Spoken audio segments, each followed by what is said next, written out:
தற்பொழுது அனைவரும் ஆவலோடு எதிர்பார்த்து கொண்டிருக்கக்கூடிய நம் அண்ணன் பூம்புகார் சட்டமன்ற உறுப்பினர் அண்ணன் நிவேதன் முருகன் அவர்கள் நம் பள்ளிக்கு வருகை புரிந்திருக்கிறார்கள். அவர்கள் வாழ்த்துறை வழங்க வந்திருக்கிறார்கள். அவர்களை கரவொலி எழுப்பி உற்சாகப்படுத்துமாறு கேட்டுக்கொள்கின்றோம்.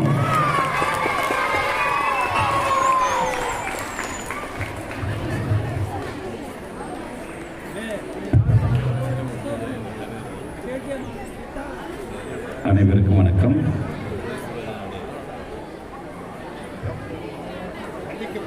பள்ளிக்கு வருகை தந்த பாசத்துக்குரிய அன்பு சகோதரர் அண்ணன் நிவேதன் முருகன் அவர்களுக்கு முன்னாள் மாணவர்கள் சார்பாக இந்த பொன்னாடை நம் பள்ளிக்கு வருகை புரிந்திருக்கக்கூடிய அண்ணன் நிவேதன் முருகன் அவர்களுக்கு பள்ளியின் சார்பாக முன்னாள் மாணவர் கலீல் ரஹ்மான் அவர் மரியாதை செய்திருக்கிறார்கள்.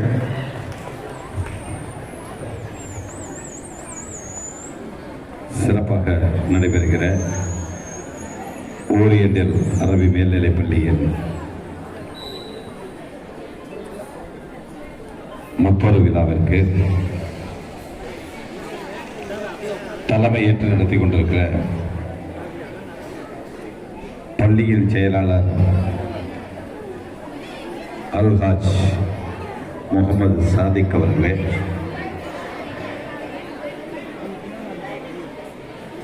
வரவேற்புரையாற்ற இருக்கிற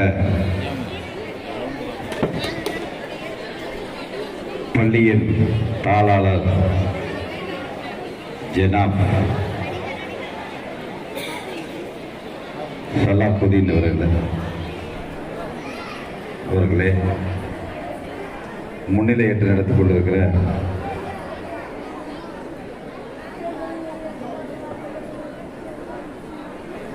ஜனாப் தலைவர் நிர்வாக சபை முகமது சித்திக் அவர்களே, இந்த நிகழ்ச்சியை சிறப்பாக ஏற்பாடு செய்து இந்த பள்ளியை நிர்வகித்திருக்கிற தலைமை ஆசிரியர் அவர்களே, அனைத்து ஆசிரியர் பெருமக்களே, பெருதலாக கலந்து கொண்டு சிறப்பித்துக் கொண்டிருக்கிற பெற்றோர்களே, பெரியோர்களே, மாணவ மாணவிகளே, ஊர் பெரியோர்களே, உங்கள் அனைவருக்கும் எனது வணக்கத்தையும் நன்றியும் தெரிவிச்சுக்கிறேன். சார் பேசும்போது சொன்னாங்க, நீங்கள் பேசுறதுக்காக ஆவலோட காத்துட்டு இருக்காங்கன்ட்டு. அவங்கெல்லாம் எதற்காக காத்துட்டு இருக்காங்கிறது எனக்கு தெரிய வேணாம். எப்படி தான் ஆண்டு விழானா டான்ஸ் அதெல்லாம் உண்டு இல்லை, நம்ம இதில் கிடையாதா? முடிஞ்சா அப்படின்னா பேச்சோடு முடிஞ்சு போய் கிளம்பிடுறதா பரிசு தான். சரி சரி சரி சரி சரி ஏன் அதெல்லாம் கிடையாது? இப்போ பிள்ளைகள்லாம் ஆடுறது பாடுறது அதெல்லாம் கிடையாது, இந்த ஸ்கூலில் கிடையாது. சரி சரி சரி. ஏன்னா நிறைய பெற்றோர் வந்து என்ன செய்வாங்கன்னா, நம்ம பிள்ளைகள்லாம் எப்படி டான்ஸ் ஆடுது இல்லை நாடகம் இதெல்லாம் நடிக்குது அந்த மாதிரிலாம் பார்க்குறதுக்காக தான் அவளோட காத்துட்டு இருப்பாங்க. பேசுறதுங்கிறது ஆவல், என்னத்துக்கு இவர் வந்து பேசுகிறாருங்கிற மாதிரி ஒரு எண்ணம் இருந்துட்டு இருக்கும். ஆனால் இதையெல்லாம் தாண்டி இவ்வளோ பேர் கூட்டமாக வந்திருக்காங்கன்னா கண்டிப்பாக வந்து இந்த பேச்சை கேட்டுட்டு இந்த ஆண்டு விழாவை கண்டுக்க வச்சுட்டு ப்ரைஸ் வாங்கிட்டு போகிறதுங்கிறது ஒரு பெரிய சந்தோஷமான ஒரு விஷயமா தான் இருக்குது.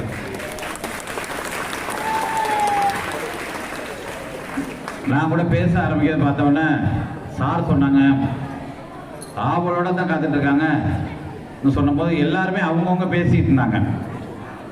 சரி, இப்போ ஆவல் இல்லைங்கிறத நான் கொஞ்சம் ஆவல் இல்லையோ என்னன்னு தெரிஞ்சு நினைச்சேன். பசங்கள் மத்தியில் எல்லா ஸ்கூலுக்கு பார்த்தா ஆண்டு விழாவுக்கு வந்தோன்னே என்ன செய்வாங்கன்னா, நிறைய இடத்துல வந்து எல்லாம் ஒரு வேஷத்தை போட்டுட்டு மூளைக்கு மூளை போயிட்டு இருப்பாங்க. அங்கேருந்து சிக்னல் வேற கொடுப்பாங்க, அவங்க அம்மா அப்பா பார்த்து எப்படி இருக்கேன் சொல்லு என்னன்னா அவங்களுக்கு ஒரு சந்தோஷம். நம்ம பிள்ளை இப்படி வேஷத்தோடு வந்திருக்கு, எப்படி எப்படி ஆடினாலும் அவங்களுக்கு பிடிக்கும், எப்படி எது பண்ணாலும் பிடிக்கும். ஏன்னா அவங்களோட பிள்ளைல. அதனால அந்த மாதிரி ஒரு நிகழ்ச்சி தான் வந்து இந்த ஆண்டு விழாவில் நடக்கும்.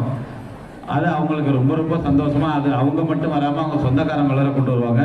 வெளியூரில் அவங்க சொந்தக்காரங்க தான் கொண்டு வந்துருவாங்க இங்கே. அந்த மாதிரி நடக்கிறது தான் ஒரு ஆண்டு ஆண்டு விழாவாக இருக்கும். இந்த ஸ்கூலில் அந்த மாதிரி ஒரு நிகழ்வே இல்லைங்கிறது அது ஒரு டிஃப்ரெண்ட்ஸான ஒரு இந்த பள்ளியோட சிறப்பாக அது. ஆகையால் வந்து நல்ல நிகழ்ச்சிக்கு நான் வந்து எனக்கு இந்த வாய்ப்பு கிடைச்சது ஒரு பெருமையாக நினைக்கிறேன். இந்த பள்ளிக்கு 2வது தடவையாக வந்து நிகழ்ச்சிக்கு வந்திருக்கேன். ஒரு தடவை அதுவும் சைக்கிள் கொடுக்குற நிகழ்ச்சியாக தான் இருக்கும்னு நினைக்கிறேன்ல. இந்த ஆண்டு விழாவுக்கு வந்து இன்னும் ஒரு வாய்ப்பு கொடுத்ததை நான் பெருமையாக நினைக்கிறேன். இந்த பள்ளியை பொறுத்த வரைக்கும் நிறைய பாரம்பரியம் எல்லாம் உண்டு. இதில் வந்து ஒரு முஸ்லீம் லீக்கில் பெரிய தலைவராக இருக்கிற அப்துல் ரஹ்மான் இந்த ஸ்கூலில் படிச்சிருக்காரு. அது ஒரு பெருமையான விஷயம். என்னை பார்க்குறப்பெல்லாம் சொல்லுவார், இந்த ஸ்கூலை கொஞ்சம் பார்த்துங்க, ஏதாவதுன்னா உடனே செஞ்சு கொடுத்துருங்க பாரு. ஏன்னா அவருக்கு அந்த படித்ததோட ஒரு தாக்கம் வந்து எந்த நேரமும் இருந்துக்கிட்டே இருக்கு. அந்த அளவுக்கு இந்த பள்ளியோட பிடி மாஸ்டர் எங்கே போனாலும் நம்ம பார்த்துருவேன். ஏன்னா அவர் இந்த ஸ்கூலோட பிள்ளைகளை அழைச்சிக்கிட்டு வந்து எங்கே கிரவுண்டு எங்கெங்கே விளையாட்டு போட்டி நடக்குதோ அங்கெல்லாம் இருப்பார்.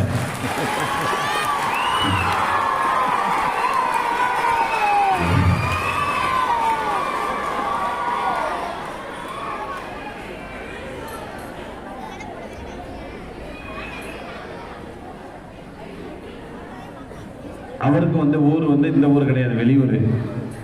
ஈரோட்லேருந்து வந்து நான் திடீர்னு ஒரு நாள் வந்து ஈரோட்டில் இடைத்தேர்தல் வந்து நடந்துச்சு ஒரு 2 வருஷத்துக்கு முன்னாடி.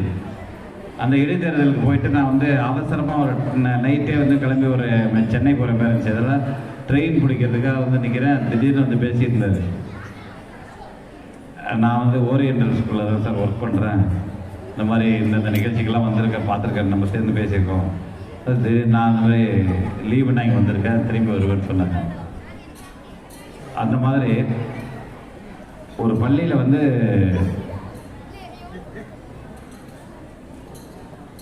ஆண்டு விழாவுக்கு ஒரு நிகழ்ச்சியே இல்லாத ஒரு இடத்துக்கு இவ்வளோ பெற்றோர்கள் வந்திருக்கிறது வந்து மிகப்பெரிய ஆச்சரியமான ஒரு விஷயம், ஒரு சந்தோஷத்தை கொடுக்குற விஷயம். இங்கே வந்து கிட்டத்தட்ட 454 பிள்ளைகள் வந்து இங்கே படிக்கிறாங்க. இந்த பள்ளியோட நேமே வந்து அரபி ஸ்கூலு, பேர் வந்து ஓரியண்டல் அரபி மேல்நிலை பள்ளி. இப்போதான் வந்து குறுகிய காலத்தில் எப்படின்னாலும் ஒரு 20 வருஷம் 30 வருஷம் அப்படி தான் மெட்ரிகுலேஷன் ஸ்கூல், இந்த மாதிரி ப்ரைவேட் ஸ்கூல்லாம். இந்த ஸ்கூலோட வருஷம் எத்தனை வருஷம் ஸ்கூலு? 55. கிட்டத்தட்ட பார்த்தீங்கன்னா 70 ஆண்டுகளுக்கு 70 ஆண்டுகளாக இந்த பள்ளி இங்கே வந்து நான் இருக்கு. இதில் எனக்கு சால்வை போட வந்த நம்ம கலீல் ரஹ்மான் அவர்கள் இந்த ஸ்கூலில் படிச்சிருக்காரு. அப்துல் ரஹ்மான் வந்து மிகப்பெரிய ஒரு ஆளுமையான ஒருத்தர், வக்ஃபோர்டு தலைவராக இருந்திருக்காரு, வேலூர் நாடாளுமன்ற உறுப்பினராக 2 தடவை இருந்திருக்காரு, முஸ்லீம் லீக் கட்சியோட மாநில துணைத் தலைவராக இருக்காரு. அவரும் வந்து இந்த ஸ்கூல்ல வந்து படிச்சுட்டு போயிருக்காரு.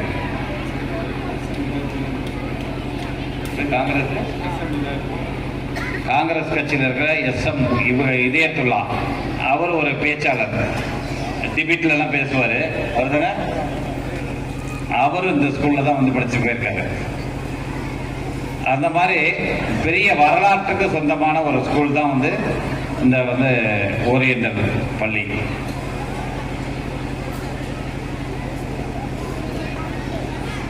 பள்ளி வந்து இன்னைக்கு வந்து மெட்ரிகுலேஷன் எத்தனையோ ஸ்கூல் இருக்கலாம்.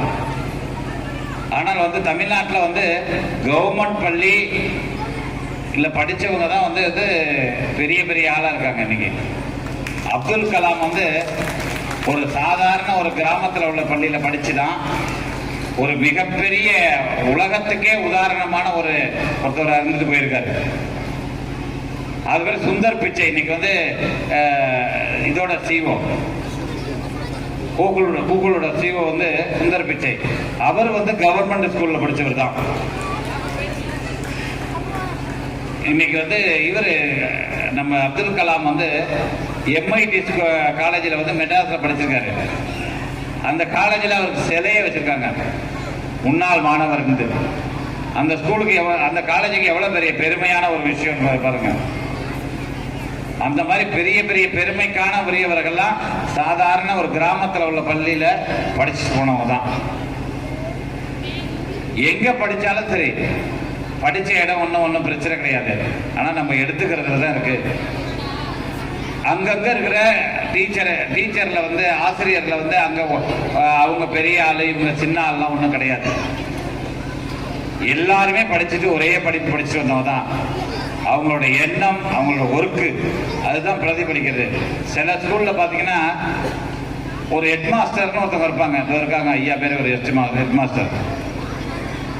இவங்க இருக்கும் போது இப்போ வந்து இன்னைக்கு வந்து கண்டிப்பாக இந்த ஸ்கூல் வந்து ஒரு தகுதியான ஒரு ஸ்கூல், தரமான ஸ்கூல் கண்டிப்பாக இருக்கும். அதில் ஒன்றும் மாற்று கருத்து இருக்க முடியாது. அப்போ தான் வந்து ஒரு ஸ்ட்ரென்த்தையே மெயின்டைன் பண்ண முடியும். அப்படின்னா ஸ்ட்ரென்த் வந்து போயிட்டே இருக்கும், குறைஞ்சிக்கிட்டே இருக்கும். ஒரு நல்ல மார்க்கும் வாங்க முடியாது. இதுக்கெல்லாம் காரணம் ஒரு ஹெட்டு.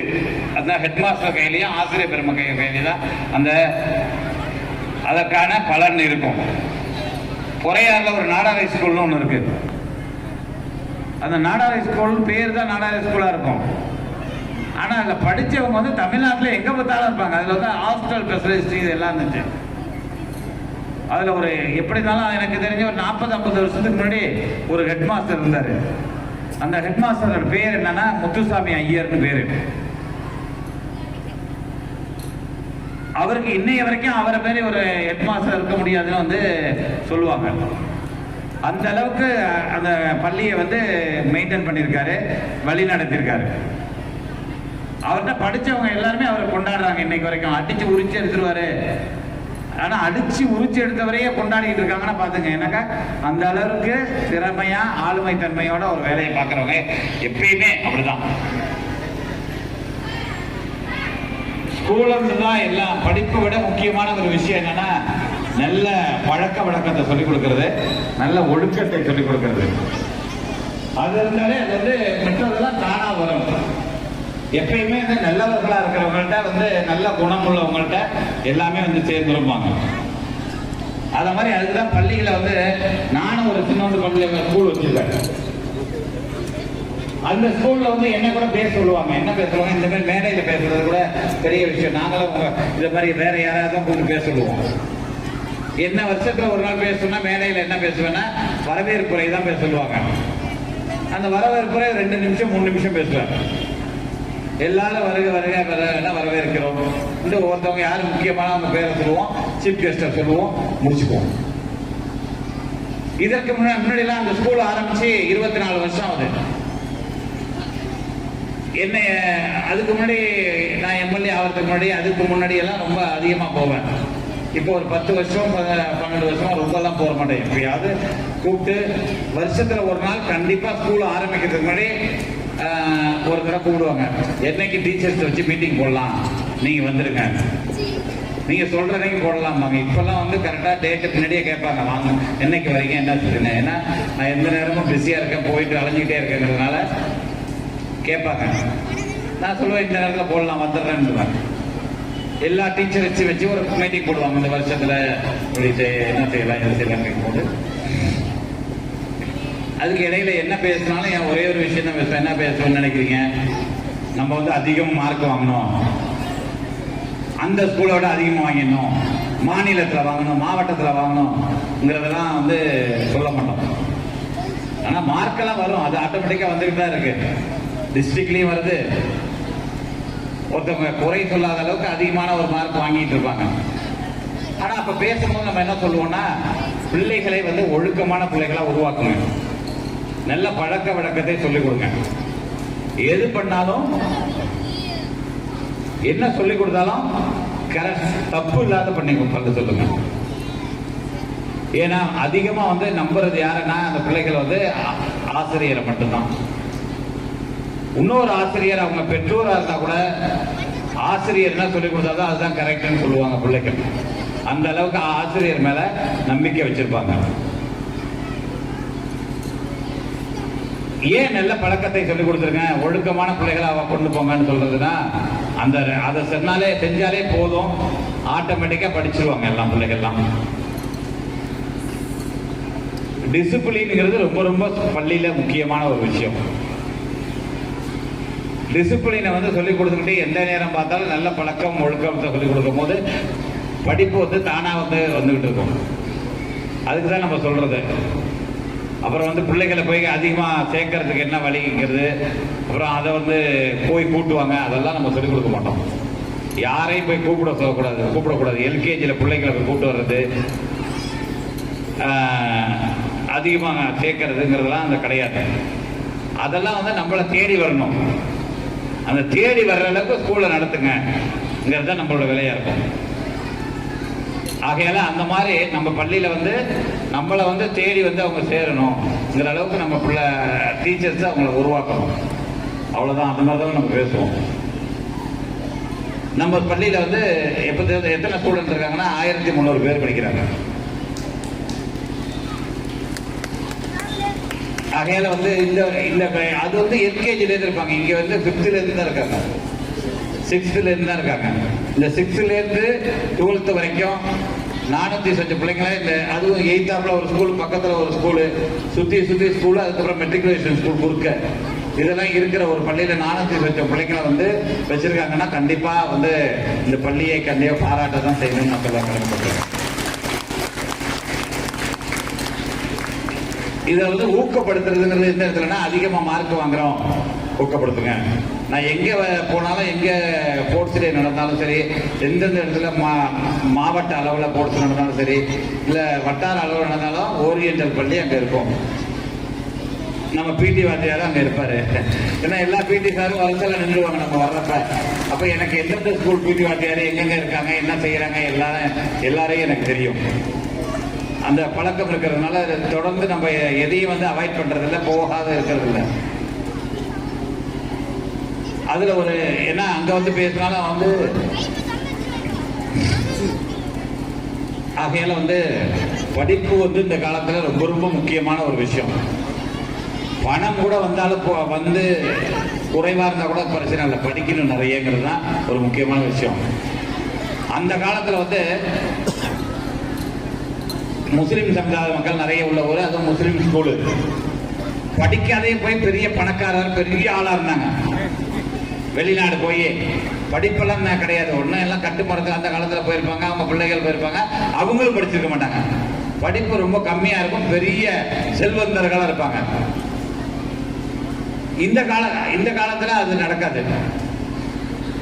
எந்த வேலைக்கு போனாலும் படிப்பு முக்கியமா தேவைப்படுது. சாதாரணமா வந்து முன்னாடி என்ன சொல்லுவாங்கன்னா, படிக்கலன்னா அவங்க மாடு மேய்க்க அனுப்பிடுவாங்க பெற்றோர்.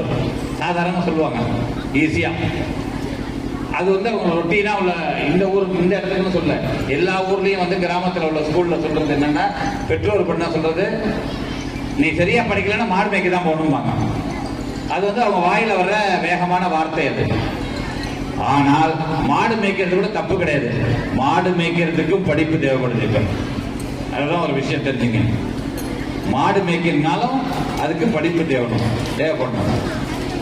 ஏன்னா மாடு மேய்க்கிறதுனா, மாடு மேய்க்கிறதுக்கு வந்து என்ன செய்யறதுன்னா, அதை வந்து அதை பால் கறக்கிறது தான் மாடு மேய்க்கிறது. மாட்டை நல்லா வளர்க்கணும் புஷ்டியா.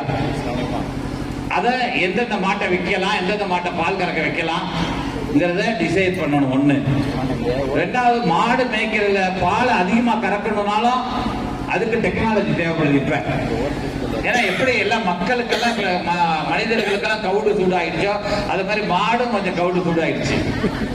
அப்ப வந்து அதுக்கு எந்தெந்த தீவனத்தை போட்டா கரெக்டா எவ்வளவு பால் கறக்குங்கிறது அந்த படிப்பு தேவைப்படுது. ஒண்ணு. ரெண்டாவது வந்து அந்த மாட்டை வந்து மேய்க்கிறதுங்கிறது வந்து இது ஒரு ஈஸியான ஒரு விஷயம் தான். மாட்டை வாங்கணும்னா அதுக்கு லோன் போடணும். அப்ப அது படிச்சிருந்தா தான் அவங்க லோன் கொடுக்குறேங்கிறாங்க. அப்ப அதுக்கு மானியம் வாங்கணும், அதுக்கு படிப்பு தேவைப்படுது. இந்த கவர்மெண்ட்ல வந்து என்ன செய்யறாங்கன்னா, நிறைய பேருக்கு வந்து லோன் தர்றதுக்கு ரெடியா இருக்காங்க. அது படிச்சவர்களுக்கு லோன் தர்றதுக்கு ரெடியா இருக்காங்க. படிச்சுட்டு லோன் வாங்கினா 25 விழுக்காடு மானியம் தராங்க. அதுவே கேஸ்டுக்கு தகுந்த மாதிரி, ஜாதிக்கு தகுந்த மாதிரி. அதே தாழ்த்தப்பட்ட சமுதாயத்தில் இருந்தா 40 விழுக்காடு 50 விழுக்காடு வரைக்கும் தராங்க. இதுக்கெல்லாம் வந்து கண்டிப்பா படிப்பு தேவைப்படுது. மீனவர்கள் இப்ப யாரும் வந்து படிக்காத கிடையாது, எல்லாருமே படிக்கிறாங்க. மீனவர்கள் பிள்ளைங்க எல்லா பிள்ளைங்களும் படிக்கிறது. படிச்சதுக்கு அப்புறம் போனாதான் அந்த மீனையே பிடிக்க முடியும். முன்னாடி என்ன செய்வாங்கன்னா, இந்த நேரத்தில் இப்படி இருக்கு, வானம் இப்படி இருந்தாலே அதை பார்த்து கடல் இப்படி இருக்கும், இந்த இடத்துல போனாதான் மீன் கிடைக்கும். அந்த காலத்துல சர்ச் பண்ணி போய் மீனை பிடிச்சிருவாங்க. இந்த காலத்துல அப்படி கிடையாது.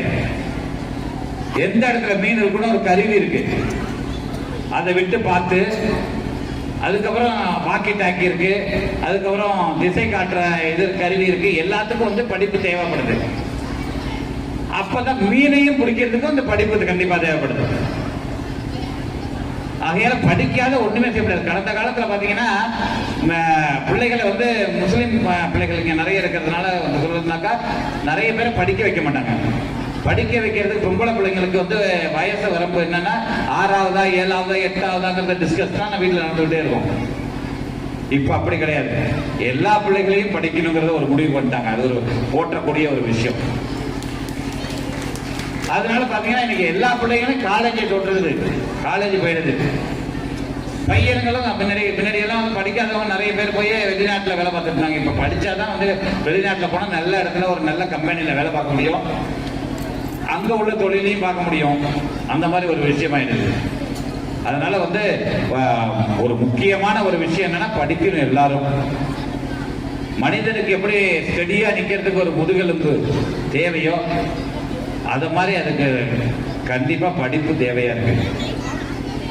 கடந்த காலத்திலாம் வந்து படிச்சவங்க தான், படிக்காதவங்க எல்லாம் மேதையா இருந்தாங்க. பெரிய பணக்காரர்கள், செல்வந்தர்கள், பெரிய பெரிய ஆளா இருந்தாங்க, பெரிய பெரிய பதவியில கூட இருந்தாங்க படிச்சவங்க. படிக்காதவங்க ஏன் காமராஜர் 4வது படிச்சுட்டு தமிழ்நாட்டோட பெஸ்ட் முதலமைச்சரா இருந்தாரு. இன்னைக்கு அதே மாதிரி 4வது படிச்சுட்டு காமராஜர் மாதிரி ஒருத்தர் வந்து முதலமைச்சராகனா பெஸ்ட் முதலமைச்சரா கண்டிப்பா இருக்க மாட்டாரு. யாரும் விட மாட்டாங்க அவரை. ஃபர்ஸ்ட் முதலமைச்சர் ஆவறதுக்கே விட மாட்டாங்க. ஏன்னா படிச்சவங்க எல்லாம் சேர்ந்து என்ன செய்வாங்கன்னா, அவர் என்ன படிக்காத போய் ஒரு முதலமைச்சர் ஆக்கிடுமா விட்டுருவோமான்னு நினைப்பாங்க. அது மாதிரி தாழ்வு மனப்பான்மை, பல எண்ணங்கள், நல்லவர்கள் நிறைய குறைவா இருக்காங்க. இப்ப அது மாதிரிலாம் இந்த 30-40 வருஷத்துக்கு முன்னாடி உள்ளவங்க வேலையில இருக்காங்க. அவங்களுக்கே தெரியும் அந்த காலத்தோட நடைமுறை எப்படி இருந்துச்சு 30 வருஷத்துக்கு முன்னாடி, இப்ப வந்து எப்படி மாற்றமா இருக்கு மனிதர்களோட மனநிலை. இந்த மாதிரி மனநிலையில கண்டிப்பா படிப்பு மிக மிக மிக முக்கியத்துவம் வாய்ந்ததா இருக்கு. அதனாலதான் நம்ம தமிழ்நாட்டின் முதலமைச்சர் மாண்புமிகு முத்துவேல் கருணாநிதி ஸ்டாலின் அவர்கள் எல்லாருமே படிக்கணுங்கிறதுல மிக கவனம் எடுத்துக்கிட்டு பல திட்டங்களை கொண்டு வந்துட்டு இருக்காங்க. பல துறையில நம்ம தமிழ்நாடு நம்பர் 1 இடத்துல இருக்கு, படிப்புல 2வது இடத்துல இருக்கு. அதை முதல் இடத்துக்கு கொண்டு வருங்கிறதுக்காக பல வகையில சிரத்தை எடுத்து அதற்கு பல திட்டங்களை கொண்டு வந்து யாரும் படிக்காத இருக்கக்கூடாது வீட்டிலங்கிறத உறுதிப்படுத்துறதுக்கு பல வகையில அதுக்கு வந்து ஸ்டெப் எடுத்துட்டு இருக்காங்க. கடந்த காலத்தை விடலாம் இப்போ வந்து உயர்கல்வி படிக்கிறவங்க விழுக்காடு அதிகமாயிடுச்சு. அதுக்கு காரணம் என்னன்னா, நம்ம மாண்புமிகு முதலமைச்சருடைய ஒர்க்கு தான். பெண் பிள்ளைகள் வந்து கண்டிப்பா படிக்கணும். அப்படி படிச்சா வந்து புதுமை பெண் திட்டம்னு ஒரு திட்டம் வச்சிருக்காங்க. அதே ஆண் பிள்ளைகள் போய் படிச்சா தமிழ் புதல்வன் திட்டம்னு வச்சிருக்காங்க. அந்த மாதிரி நிறைய திட்டங்கள், நான் முதல்வன் திட்டம், எல்லா திட்டத்துக்கும் பேரு வந்து அழகா வச்சிருக்கிற ஒரு முதலமைச்சர். பேரிலே ஒரு அதிர்வு இருக்கும். நம்மளாம் பேர் வைப்பாங்க எல்லாருமே, முஸ்லீமா இருந்தாலும் சரி, இந்துவா இருந்தாலும் சரி, பிள்ளைகளை பெற்றவனே பேர் வைப்பாங்க. வச்சோடனே நம்ம பிள்ளை ஒரு பெரிய ஆளா வரணும். இந்த நிறைய கடவுள் பேரை சேர்க்காத வந்து முஸ்லீம்ல வைக்க மாட்டாங்க. அதுக்கப்புறம் ஸ்டைல் பேரை சேர்ப்பாங்க. பின்னாடி ஃபர்ஸ்ட் கடவுள் பேரை வச்சு அதுக்கப்புறம் ஸ்டைல் பேரை வைப்பாங்க. ஸ்டைலா ஒரு அழகான பேர், என்ன பேரை வைக்கலாம்ங்கிற பேரை ஒரு பேர் வைப்பாங்க. அதே இந்துக்கள்ல இருக்கிறவங்க பேர் வைக்கிறதுக்கு போய் ஜாதகத்தை பார்ப்பாங்க. அப்புறம் வேற யாராவது பேரரசர் யாராவது ஒருத்தவங்க இந்த பேர் வச்சா நம்ம பிள்ளை வருங்காலத்தில் எப்படி வரும்ங்கிறதுக்காக ஒரு பேரை தேடிக்கிட்டு இருப்பாங்க. எந்த பேர் வச்சாலும் சரி படிக்கணும் நல்லா, அதுதான் ஒரு முக்கியமான ஒரு விஷயம். இந்த காலத்துல படிப்பு அவ்வளவு முக்கியமா இருக்கு. என்ன படிக்காதவங்க எல்லாம் தனியா போய் நெல்லுன்னு சொன்னான்னு சொல்லுவாங்க. நம்ம எங்க போனாலும் ஒரு நெஞ்சை நிமித்து ஸ்ட்ராங்கா நிக்கணும்னா ஒரு படிப்பு முக்கியமா இருக்கு. யார் வந்து கேட்டாலும் ஒரு வீட்டில் ஒரு 4 பேர் வந்து வெளியூரில் சொந்தக்காரங்களோ தெரிஞ்சவங்களோ ஒரு ஃப்ரெண்டை வந்து நிற்கும்போது உங்கள் பையன்லாம் என்ன செய்கிறாங்க பிள்ளைங்களான்னு கேட்கும்போது அப்பா அம்மா இருக்கிறவங்க சொல்லுவாங்க, என் பிள்ளை அதை படிச்சுட்டான் இது படிச்சுட்டான் இந்த வேலையில் இருக்கான்ங்கிறது ஒரு பெருமையாக சொல்கிறது. யாராவது வந்து வீட்டுக்கு வந்தோடனே எவ்வளோ சொத்து இருக்கு, எவ்வளோ பெரிய வீடு, இது எவ்வளோ கட்டினீங்க, அந்த மாதிரி கேட்கறதெல்லாம் வந்து கேட்கறது கிடையாது, பார்க்கறது தான் அது. அந்த மாதிரி ஒரு விஷயம் என்னன்னா படிப்பு மட்டும்தான் தெரிஞ்சது. இன்னொரு விஷயம் கூட, சொத்து வரும் போகும், குறையும் கூடும், ஆனா குறையாத ஒரு செல்வம்னா அது படிப்பு மட்டும்தான். அதனால வந்து ஜாதி மதம் அது கிடையாது. அதை இப்ப நான் ஸ்கூல் ஆரம்பிச்சு 25 வருஷம் ஆகுது. அந்த 25 வருஷத்துக்கு முந்தி ஒரு பிள்ளைகளை கூட வந்து வச்சுக்க மாட்டாங்க. ஒரு 8வது படிச்சவொன்னா 6வது படிச்சவொன்னா பொம்பளை பிள்ளைங்களை அழைச்சிடுவாங்க. இன்னைக்கு ஒரு பிள்ளைய கூட அழைச்சிட்டு போறது கிடையாது. அந்த மாதிரி அவேர்னஸ் மாறி வந்திருக்கு. இன்னைக்கு எல்லா பிள்ளைகளையும் காலேஜுக்கு அனுப்புறாங்க, எல்லாருமே வந்து படிக்கிறாங்க. படிச்சா மட்டும்தான் வருங்கால சங்கதியரை காப்பாற்ற முடியும். ஏன்னா அந்த காலத்துல படிக்காட்டினாலும் காப்பாத்திடலாம். குறைவா படிச்சவங்க போய் நிறைய பணம் ஈட்டிட்டு வராங்க, நிறைய பேர்கிட்ட சமாளிச்சுட்டு வந்துடுறாங்க. இந்த காலத்துல சமாளிக்கணும்னா படிப்பு தேவையா இருக்கு. அதனால வந்து நல்லா படிக்க வைக்கணும். அதுதான் நம்ம முதலமைச்சரோட எண்ணம். படிப்பு வந்து அதுவும் நல்லா நல்லா படிக்கணும், நல்ல காலேஜில் போகணும், நல்ல வேலைக்கு போகணும். அந்த மாதிரி ஒரு எண்ணத்தை வந்து இருக்கிற பெற்றோர்கள், ஆசிரியர்கள் அந்த பிள்ளைகள் மனசுல எந்த நேரம் பார்த்தாலும் விதைச்சுக்கிட்டே இருக்கணும். அதுலயும் வந்து எண்ணம் வந்து என்ன எண்ணத்துல நீங்க இருக்கீங்க டெய்லி கேட்டுக்கிட்டே இருக்கணும். கேட்கிற ஆசிரியர்னா இந்த ஹெட் மாஸ்டர் கேட்க முடியாது.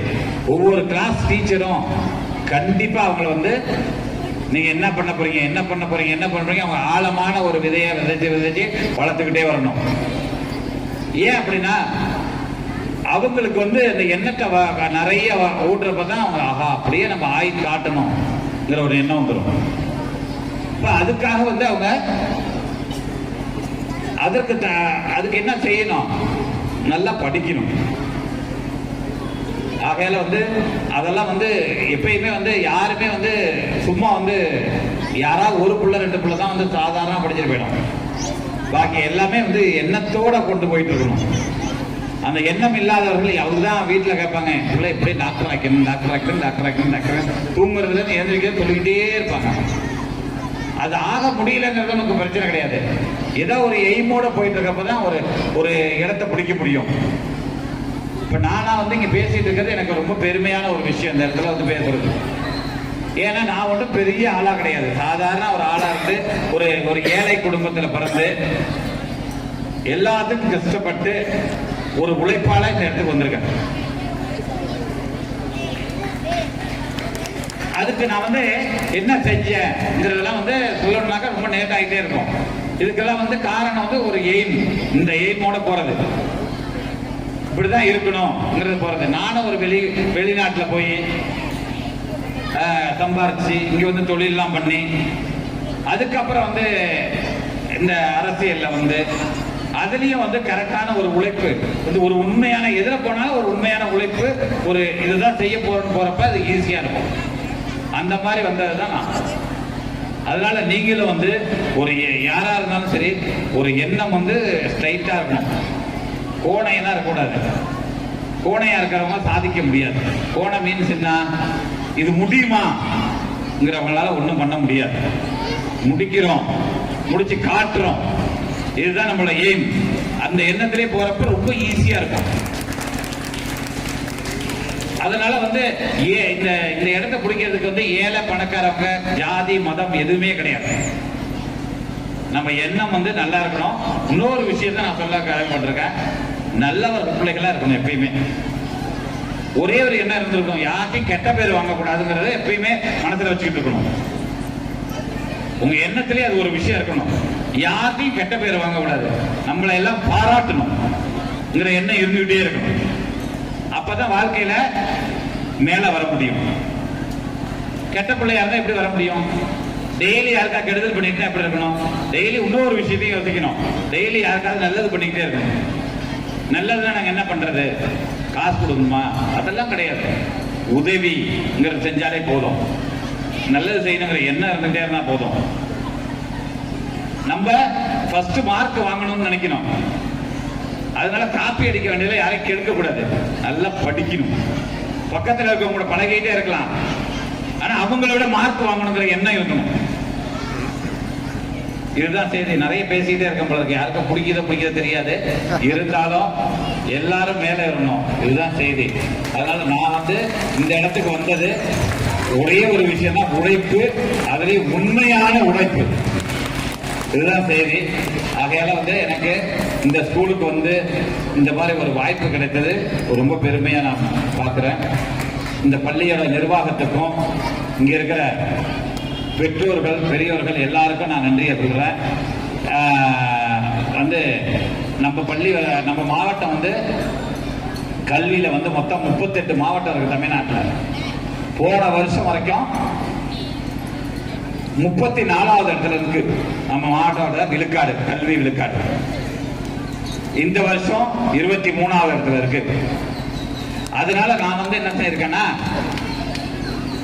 ஒரு கைடுனா என்னன்னா வழிகாட்டு முறை, எப்படி இப்போ எக்ஸாம் எழுதுறது, இந்த இதை வந்து கொஸ்டின்லாம் இப்போ வந்து நான் ஒரு 10வது பிள்ளைகளுக்கும் 12வது படிக்கிற பிள்ளைகளுக்கும் மாவட்டத்தில் உள்ள இது 10வது புக்கு, 10வது பிள்ளைகளுக்கு உள்ள புக்கு, இது 12வது படிக்கிற பிள்ளைகளுக்கு உள்ள புக்கு. இது வந்து 10வது படிக்கிற பிள்ளைகளுக்கு வந்து 2 மாடல் புக்கு, ஒன்னு இங்கிலீஷ் மீடியம், ஒன்னு தமிழ் மீடியம். 12வதுக்கு தமிழ் மீடியம் இங்கிலீஷ் மீடியம் 2 உண்டு. இதுல என்னன்னா சப்ஜெக்ட் 8 சப்ஜெக்டுக்குள்ள புக் இருக்கும். 8 சப்ஜெக்ட்னா 8 மாடல் புக்கு. இதுல 8 சப்ஜெக்ட், பயாலஜிக்கு தனியா, மேக்ஸுக்கு தனியா, கம்ப்யூட்டர் சயின்ஸுக்கு தனியா, சி குரூப்புக்கு தனியா, இந்த மாதிரி 8 மாடல்ல இந்த புக்கை பிரிண்ட் பண்ணியிருக்கோம். இதுக்கு நீண்ட நாள் வந்து ஆசிரியர் பெருமக்கள்லாம் வச்சு இதுல வந்து எந்த கொஸ்டினை எழுதுனா, இதுல வந்து எப்படின்னா 5 சப்ஜெக்டுக்கு உள்ள புக்கு 5 சப்ஜெக்டுக்கும் ஒரே புக்குள்ள இருக்கு. இது யார் கொடுக்கிறோம்னா government school, government aided school, matriculation school. இது மயிலாடுதுறையில மாவட்டத்தில் உள்ள அனைத்து பள்ளிக்கும் நம்ம கொடுக்கிறோம். என்னோட பூம்புகார் தொகுதிக்கு மட்டும் கிடையாது. இது கிட்டத்தட்ட 24,000 பேர் கொடுக்கிறோம். இது கிட்டத்தட்ட 40 லட்சம் ரூபாய் செலவு. இது என்னோட சொந்த காசுல இதை நம்ம கொடுக்கிறோம். இதனால வந்து என்ன பயனுன்னா, வருங்காலத்துல அடுத்த தடவை கண்டிப்பா இந்த பிள்ளைகள் வந்து 1வது இடத்துல இருந்து ஒரு 2வது இடம் 3வது இடத்துல வரணுங்கிற ஒரு நம்பிக்கை நமக்கு இருக்கு. இதை கண்டிப்பா இதுல உள்ள கொஸ்டின் அனைத்தையும் படிச்சு போனால் போதும். இந்த புக்கோட பேரு வெற்றி நிச்சயம். வெற்றி நிச்சயம் மட்டும் கிடையாது, மிகப்பெரிய அளவுல அதிகமான மார்க் வாங்குறதுக்குள்ள வாய்ப்பு இருக்கு. இதுல பார்த்த இது வந்து இது நம்ம கொடுக்கறதுக்கு இங்கே லேட்டா கொடுத்துட்டு இருக்கோம். இது ரொம்ப நாளா ஒரு மாசமா கொடுத்துட்டு இருக்காங்க, எல்லா ஸ்கூல்லையும் கொடுத்து முடிச்சாச்சு, மாவட்டம் முழுக்க. இதை நம்ம எப்படின்னாக்கா ஒவ்வொரு ஸ்கூல்லையும் எத்தனை ஸ்ட்ரென்த் இருக்குன்னு சிஓ ஆபீஸ்ல டிஓ ஆபீஸ்ல இந்த ஸ்கூல்லையும் கேட்டு மொத்தமா கணக்கெடுக்கப்பட்டு எந்தெந்த சப்ஜெக்ட்ல எத்தனை இருக்குன்னு அதை வந்து சிவகாசியில இதுக்கு முன்னாடி இதை பிரிண்ட் பண்ணது, இது எப்படி சப்ஜெக்ட் எல்லாம் கரெக்ட் பண்ணி அதுக்கு ஒரு பிரிண்ட் பண்ணி எடுத்து வந்து கொடுக்கறது தான் இது புக்கு. இதை கண்டிப்பா வந்து பிள்ளைகள் இந்த புக்கை வந்து முழுமையா பயன்படுத்தி அதிகமா மார்க் வாங்க வேண்டும் என்று உங்களை வாழ்த்தி, நம்ம முதலமைச்சர் அவர்கள் கொடுக்கிற ஸ்கூலுக்கு புக்கு இது சைக்கிள் விலையில்லா மிதிவண்டியும் வழங்கி இன்னைக்கு முடிக்கிறோம். இதுல வந்து கண்டிப்பா மார்க் வாங்கணுங்கிற ஒரு வாழ்த்தை விடைபெறுகிறேன். நன்றி, வணக்கம்.